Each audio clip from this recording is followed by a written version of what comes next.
네, 안녕하십니까, 여러분. 2022학년도 따라하면 완성되는 대인 면접 대비. 오늘은 바로 여러분의 스피치 역량, 직접적으로 말하는 역량을 개발하기 위한 방법을 알려드리는 시간을 갖도록 하겠습니다. 아무리 멘트가 잘 구성이 되어 있다라고 하더라도, 아무리 내가 활동을 많이 했다라고 하더라도, 제대로 전달이 되지 않으면 어필이 안 되겠죠. 그렇기 때문에 이런 측면에서 여러분들의 기본적인 측면의 스피치 역량은 계속해서 발전이 돼야 되고 성장이 돼야 됩니다. 특히 어, 떨려요. 쉽게 말하면 여러분의 이게 솔직히 말씀드려서 대학이라는 것 자체가 이 대입에 대한 과정 자체가 여러분의 인생의 하나의 고비가 되죠. 그렇기 때문에 심적으로 받는 부담이 상당히 크게 됩니다. 그래서 그런 상황에서 여러분이 여러 가지 문제점, 어려움들을 극복할 수 있게 도와주고 지원하는 영상이라고 생각하시면 되겠습니다. 자, 그럼 여러분이 지금 현재 고등학교 수준에서 이 면접에 대비하기 위해서 어떤 식으로 연습이나 과정을 만들어 갈 수 있을지에 대해서 한번 알아보도록 할게요. 자, 첫 번째로 여러분이 생각하셔야 될 건 바로 이 부분을 만들어 가셔야 된다는 겁니다. 스피치 훈련이라는 건요, 한 번에 끝나는 게 아니에요. 그러니까 지금부터 연습을 하셔야 된다는 거죠. 특히 면접이라는 게 평가 퍼센테이지에서 계속 확대되고 있는 상황에서 이 스피치라는 것은 단순히 면접 하루 이틀 전, 일주일 전쯤에 그냥 하면 된다가 아니라 평소에 조금씩 조금씩 연습을 해가는 과정으로 진행을 해야 된다는 겁니다. 제일 문제가 되는 건 뭐냐면 바로 이 세 가지예요. 첫 번째는 떨림이죠. 내가 긴장이 되니까 떨릴 수밖에 없는 거예요. 두 번째는 뭐냐면 좀 뻔한 내용, 그러니까 여러분만의 차별화가 되지 않는다는 거고, 세 번째는 여러분이 지속적인 발전을 통해서 스피치 역량을 길러야 된다는 겁니다. 그럼 어떻게 할 것인가? 바로 이렇게 할 거예요, 여러분. 여러분의 자신감을 형성할 수 있는 방법, 그다음에 여러분의 차별화를 할 수 있는 브랜드 스피치, 그다음에 조금 더 효과적인 스피치를 위한 업그레이드 디자인. 이건 바로 보이스라든가 아니면 구성이라든가 약간 이런 측면에서 요소를 말씀드리도록 하겠습니다. 사람에 따라서는 익숙하지 않으니까요. 익숙하지 않으니까 다른 연습해도 안 될 것 같아. 이런 사람들도 있습니다. 됩니다. 됩니다. 하나만 해주세요. 됩니다. 하나 이걸 한번 참고해 볼까요, 여러분? 자 보겠습니다. 영화의 한 건에 대한 소유권에 대한 그 인정을 죄송합니다. 제가 약간 실수를 했군요. 자, 제가 이 영상을 잠깐 왜 보여드렸냐면 이것 때문이에요. 이재석 씨가 초반에, 그러니까 처음에 이제 연애 활동 초반에 이제 연애가 중계라는 옛날 연애 프로그램의 리포터로 잠깐 활동하던 때의 모습입니다. 지금은 현재 국민 MC로서 그렇게 좋은 화수를 갖고 있지만 그분도 초반에는 이랬다는 거예요. 발전을 합니다. 연습을 하시고 노력을 하시면 더 성장할 수 있습니다. 따라와 보시죠. 영화의 자, 그럼 첫 번째로 자신감을 어떻게 형성하느냐. 근데 여러분이 여기서 착각을 할 게 뭐예요? 착각을 하면 안 되는 게 뭐냐면 근자감과 자신감을 구분하셔야 돼요. 자신감이라는 건 나 스스로에 대한 믿는 힘이잖아요. 근자가 뭐였습니까? 근거가 있느냐 없느냐에 따라 이게 달라진다는 거예요. 근데 많은 학생들이 근거 없이 자신감만 있는 경우가 많아요. 내가 토론을 많이 해봤고, 내가 말하는 연습이 충분히 돼 있고, 아니면 리더로서 활동 경험이 있어. 그러면 나는 자신감이 아니라 그 부분을 갖고 내가 자신감이 있다라고 착각을 하는 경우가 꽤 많다라는 거죠. 하지만 지금 이 평가하는 사람이 여러분보다 훨씬 더 많은 경험과 경륜을 갖고 있는 사람이기 때문에 여러분이 생각하셔야 될 건 그냥 뇌피셜로의 자신감이 아니라 객관적인 형태의 근거가 있어야 되며 이 근거라는 건 크게 지식과 훈련으로 나눠져 있어요. 이걸 조금 정리를 해볼게요. 이 지식 수준이라는 건 바로 이것 때문이에요. 이걸 의미하는 겁니다. 보통 일반적으로 여러분이 어떤 내용에 대해서 알고 있을 때, 지식은 약간 이렇게 구분을 할 수 있죠. 완벽하게 알고 있는 지식이 있고요. 대충 아는 지식이 있고요. 모르는데 아는 척하는 지식이 있고요. 모르는 지식이 있어요. 그럼 제가 물어보는 거에 대해서 여러분은 어느 정도까지는 알고 있어야 되느냐? 적어도 대충은 알고 있어야 되는 거예요. 그러니까 이 대충의 기준은 여러분 입장에서 대충이 아니라 평가는 제 입장에서 대충이요. 그러니까 연구나 이 분야에 대한 전공, 특히 전공 적합성에 대한 관련된 경험을 하고 있을 때 여기에 대해서 이쪽은 거의 완벽하게 해당 부분에 있는 지식을 알고 있겠죠. 반면에 여러분은 나름 수행평가나 무언가를 했을 겁니다. 하지만 그 깊이라는 게 너무너무 얕아요. 그래서 이건 대충까지도 오지도 못합니다. 그런데 이제 이런 질문에 대해서 여러분이 면접에서 말을 할 때 모르는데 아는 척을 하게 되는 거예요. 그러니까 질문이 추가가 되거나 상위 단계의 질문을 하게 되면 금방 여러분들의 수준이 드러나게 되는 거죠. 그렇기 때문에 이런 측면에서 우선 여러분이 생각하셔야 될 건 완벽한 준비가, 특히 지식에 대한 정리와 준비가 필요하다는 걸 기억을 해주셔야 돼요. 그러니까 적어도 여러분이 수행평가에 대해서 어느 정도 수행평가했던 내용이라든가 자기소개서나 멘트에 썼던 그런 활동 하나 두 개에 대한 건 기존의 활동은 어설프게 했더라도 실제 면접 전에는 그 어느 정도 수준 이상으로 구체적으로 공부를 하셔야 될 필요가 있다는 겁니다. 공부를 하셔야 된다는 거예요. 그냥 그 주제에 대해서 외우고 있는 게 아니라 단어 물어보지 않아요, 여러분. 내가 지금 영단어 물어보게 생겼습니까? 키워드 개념 정리 물어보는 게 아니에요. 여러분의 관점과 사고를 물어보는 거지. 그렇기 때문에 이 측면에 충분한 근거를 갖고 어느 정도 어필할 수 있게 지식 수준을 만들어 놓는 게 제일 중요하다는 겁니다. 그리고 그 어느 정도의 지식 수준이 만들어지잖아요. 그게 바로 여러분들의 자신감의 근거가 되는 겁니다. 왜 자신감이 없고 왜 떨리겠습니까? 상대가 여러분을 평가해야 되는데 여러분이 준비가 안 돼 있으니까 자신감이 안 생기는 거예요. 적어도 여러분이 예를 들어서 이런 겁니다. 2 더하기 2는 여기에 대해서 자신감 없게 상가요 뭐 이렇게 얘기하는 사람은 없을 거 아니에요. 왜? 확실하게 알고 있는 거니까. 제가 여러분한테 물어봤을 때 당연히 여러분이 애매하거나 긴가민가 하는 걸 물어보면 당연히 자신감이 떨어지겠죠. 잘 모르고 이 사람이 알 것 같은데 무언가 내 지식 수준이 드러날 것 같은데 이러면 두려워지는 겁니다. 반면에 여러분이 완벽하게 알고 있잖아요. 정확하게 알고 있잖아요. 그러면 떨릴 게 없죠. 그렇기 때문에 이 지식에 대한 그 과정에 대한 준비가 필요하다는 거 기억을 해주시기 바랍니다.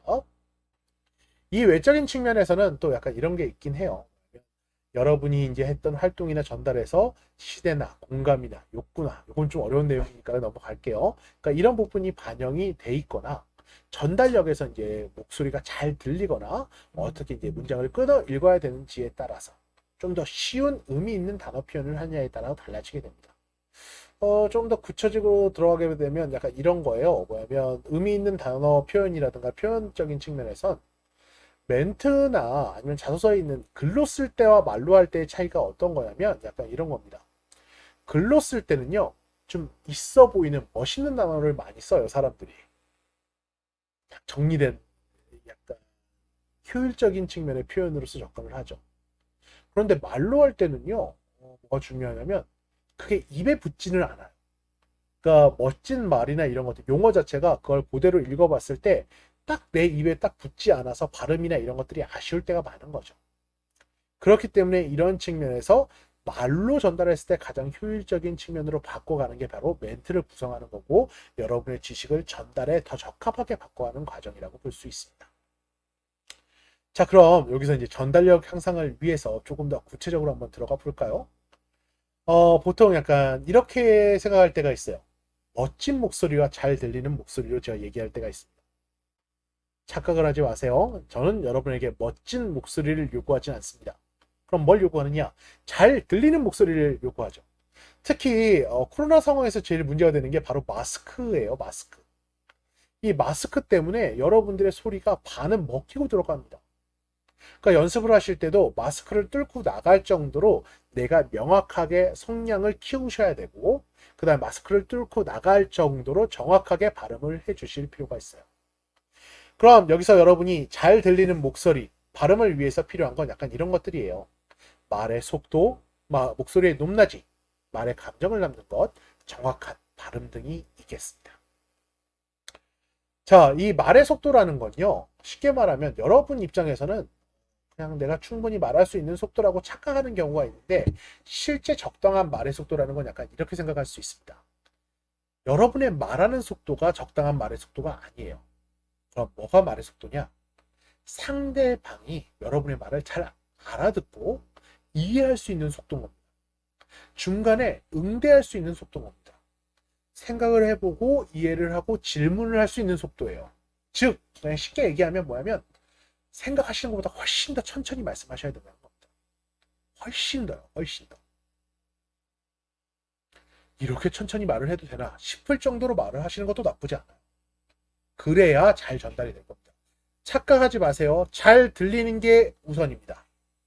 무슨 내용이 정확하게 들리는 게 우선입니다. 여러분이 보통 멘트나 어떤 내용에 대해서 생각이 나면요. 나는 이 얘기를 여기서부터 여기까지 끝내야겠다라는 게 목적이 되는 경우가 너무 많아요. 아니요. 끝내는 게 목적이 아니라 하나라도 제대로 전달되는 게 목적이라는 겁니다. 그런 식으로 접근을 해 주셔야 돼요. 여러분, 이 영상을 보고 계신 분 한번 읽어볼까요?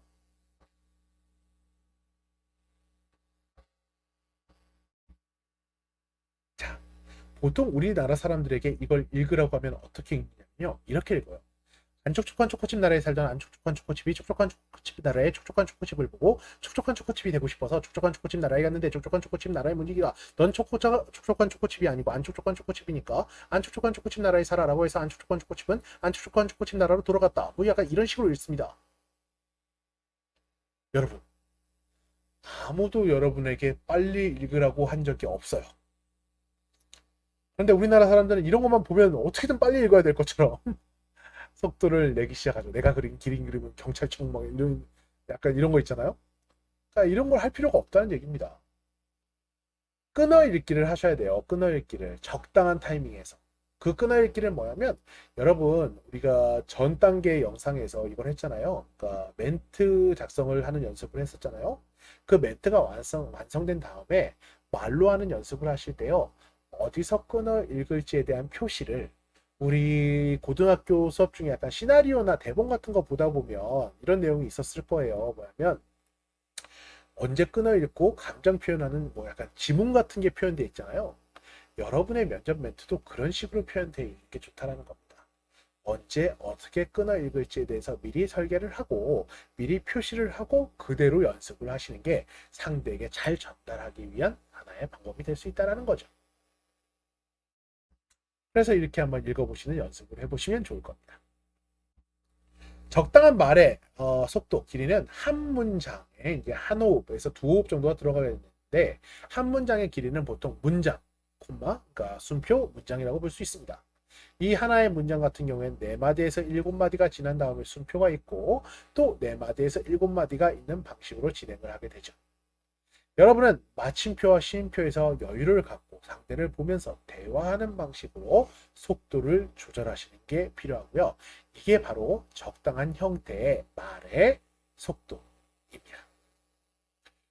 두 번째로 멘트에서 이제 구성, 목소리나 보이스를 디자인하기 위해서 필요한 건 바로 이런 것들이에요. 가능한 한 표준어를 쓰시는 게 좋고요. 문어체와 구어체의 차이가 있으니 이걸 병합해서 혼용해서 사용할 필요가 있습니다. 그러니까 구어체라는 건 말할 때 쓰는 거고 문어체라는 건 글로 쓸 때죠. 병합해서 쓰라는 건 어떤가 하면 여러분이 좀 더 강한 어조로 명확하게 전달하고 싶을 때는 문어체 형태로 쓸 수도 있어요. 그러니까 이런 거랑 비슷한 거예요. 구어체, 문어체가 적당한 예시라고 볼 수는 없겠지만 저는 선도부 활동을 통해서 법과 규칙에 대한 중요성을 배웠습니다. 라고 하는 것과 제가 선도부 활동을 통해서 법과 규칙에 대한 중요성을 배웠는데요. 라는 것과의 차이입니다. 구어체 같은 경우에는 자연스러움은 있지만 명확성이 조금 떨어집니다. 반면에 문어체는 딱딱함은 있지만 여러분이 강한 주장이나 어조에 대한 포인트를 줄 때는 더 도움이 됩니다. 그래서 제가 보통 설명할 때는 핵심 단어 있잖아요. 핵심 문장이나 마무리 강조에서는 문어체를 쓰라고 하고 자연스러운 상황이나 내용에 대한 설명을 할 땐 구어체를 쓰라고 설명을 합니다. 마지막은 전문성과 이해도인데요. 이건 뭐냐면 여러분이 쓰는 용어가 전문적인 측면, 어느 정도 일정 이상의 수준을 갖고 있는 용어를 골라서 써주시는 게 좋고요. 하지만 그걸 상대가 잘 이해할 수 있도록 좀 더 풀어서 설명하는 방식도 필요합니다. 그러니까 단순히 영단어나 어려운 전문 용어를 쓴다고 해서 플러스가 되는 건 아니고 이런 부분을 이해하기 위해서 뭘 했다라는 측면에서 그걸 풀어내는 과정이 필요하다는 거죠. 이게 바로 여러분들의 면접 스피치에서 용어를 디자인할 때 고려하셔야 될 부분이에요. 다음은 감정 디자인입니다. 감정 디자인은 약간 이렇게 생각하시면 될 것 같아요. 이걸 여러분 스피치 역량으로 제가 표현을 했지만 면접 과정은요. 수단은 아니지만 오고 가는 대화의 일종이라고 표현이 될 수 있습니다. 그렇기 때문에 이런 측면에서 표현력이 매우 중요하다는 거죠. 한번 이렇게 설명해 볼까요? 오늘 수업 발표는 정말로 성공적이었습니다. 라는 것과 오늘 수업 발표는 정말 성공적이었습니다. 약간 이런 표현과의 차이인 거죠. 여러분의 표현하는 부분에서는 이런 거예요. 저는 매사에 긍정적인 사람입니다. 이렇게 표현하는 것과 저는 매사에 긍정적으로 살아가고 있는 사람입니다. 라고 표현하는 것과의 차이인 겁니다. 어떤 말을 했으면 그 말에 적합하게 표현을 해주셔야 되는 거예요. 좀 전에 저는 매사에 긍정적인 사람입니다. 누가 봐도 안 긍정적으로, 부정적으로 보이잖아요. 무표정하게 보이잖아. 그런데 그걸 갖고 내가 말을 이렇게 했다고 해서 믿을 수 있다는 건 아니죠. 진실한가 거짓인가 여러분들의 표현이나 말의 방식에서 다 드러나게 돼 있다는 겁니다. 그렇기 때문에 이러한 감정적인 측면 역시도 우리가 같이 고려를 할 필요가 있다는 것이죠.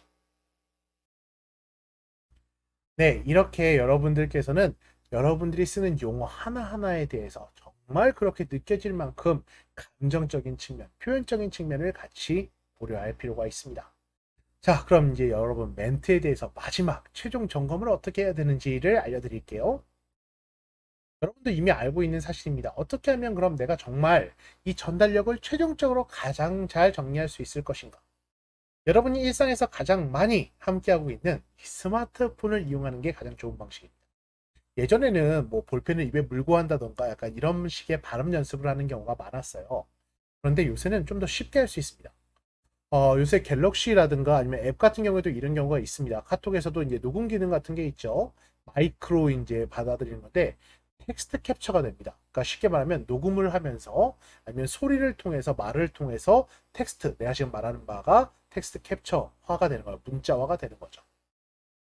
이걸 최대한 이용해 보시면 좋습니다. 여러분의 멘트를 보시고요. 여러분이 녹음을, 그러니까 그걸 읽고 스피치하는 과정에 대해서 연습을 이 녹음 파일을 켜놓고 한번 해보세요. 그리고 거기서 이 인공지능이 받아들여지는, 받아쓰는 내용에 오타가 없으면 됩니다. 그러니까 쉽게 말하면 이 소리에 대해서 다른 오타가 없이 제대로 받아서 적어갈 수 있으면 앱이 여러분들의 말하는 전달력은 꽤나 완성도가 높아진다라고 볼 수 있게 되는 거죠. 이게 최종적으로 여러분들의 전달력을 확인할 수 있는 방법. 생각을 해주시면 되겠습니다. 자, 마지막은 여러분의 이미지입니다. 실제 보시면 아시겠지만 여러분들이 생각하시는 것보다 더 사람의 이미지라는 건 많은 차이가 있습니다. 여러분들 역시도 약간 이런 식의 이미지를 디자인할 필요가 있죠. 디자인할 필요가 있습니다. 개별적인 측면에서 개인의 청결함, 긍정성, 신뢰성을 나타낼 필요가 있는 것이고요. 그렇기 때문에 너무 튀는 복장이나 복장으로 인한 거부감, 원래는 교복이 좋긴 한데 이제 교복을 못 입잖아요. 학교에 대한 잘못된 정보를 줄 수도 있기 때문에 그래서 깔끔하고 신뢰성 가는 복장이라는 건 여러분의 역할과 입장에 맞는 복장이에요. 그러니까 어설픈 형태의 정장 같은 것보다는 그냥 간단하게 학생다운 면티의 청바지도 괜찮습니다. 뭐 찢어진 게 아니라면 면티도 너무 과한 프린팅보다는 약간 카라티 정도가 좋고 깔끔한 이미지를 보여줄 수 있는 그러한 정도면 충분합니다. 화장 같은 경우에는 안 하시는 게 당연히 좋겠지만 간단한 베이스업 그러니까 BB 정도를 통해서 깔끔한 이미지 정도는 만들어 가시는 게 좋고요. 머리 스타일도 마찬가지입니다. 더벅머리라든가 정리가 안 된 그런 형태보다는 조금 더 깔끔한 이미지를 줄 수 있는, 그리고 이러한 이미지 줄 때 제가 보통 많이 추천하는 게 약간 이마를 좀 보이게 해주시는 게 좋습니다.